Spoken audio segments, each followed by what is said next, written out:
Hello everyone, তোমরা কেমন আছো? আশা করি ভালো আছো। এসো আজকে একটু সকালে টিফিনের জন্য রুটি আর তরকা বানাবো। সেই জন্য দেখো তরকা রেসিপিটা তোমাদের সঙ্গে একটু শেয়ার করি। দেখো ডিমের ভুজিয়াটা বানিয়ে নিয়েছি, এটা ডিম তরকা বানাবো। ওই জন্য পেঁয়াজ কুচি,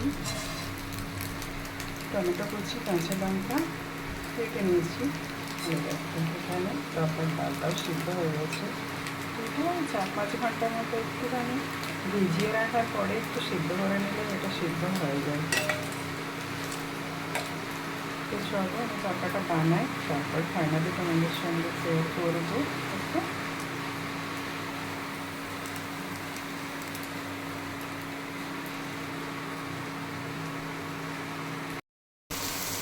দেখো কড়াইয়ে তেল দিয়ে 5 ফোড়ন দিয়ে টমেটো আর পেঁয়াজটা ভাজা হয়ে গেছে। এবার এর মধ্যে তরকারি ডালটা দিয়ে দেবো।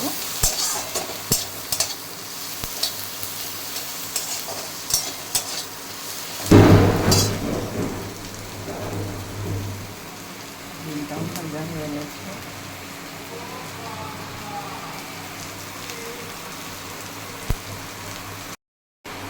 দেখো আমার তরকা হয়ে এসেছে, আর বাইরে প্রচুর বৃষ্টি করছে। আর তরকারির মশলাটা মাছ, এটা কিন্তু দিতে হবে। এটা তোমরা যারা বানিয়ে খাও তারা জানো যে তরকার প্যাকেটে মশলাটা থাকে,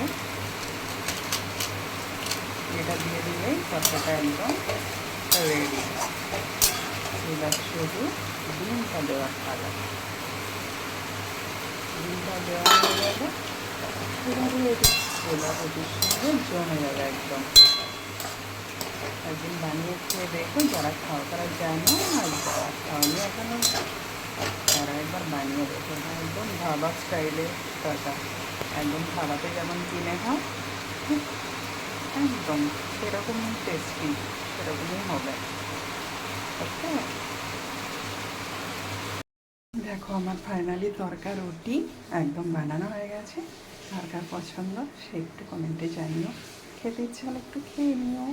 যদি খুব খেতে ইচ্ছা হয় তাহলে তো আমার বাড়িতে আসতে হবে, তাই তো।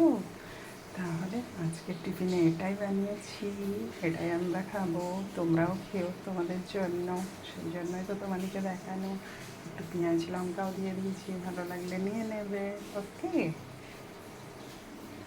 তাহলে তোমরা সবাই মতো টিফিন করে নিও। আমাদের তো আজকে এটাই টিফিন হলো। তারপরে আবার ভাতের রেডি করবো। ওকে, সবাই ভালো থেকো, সঙ্গে থেকো, একে অপরের পাশাপাশি থেকো, তাহলে মনে হয় সব থেকে ভালো। ওকে, টাটা।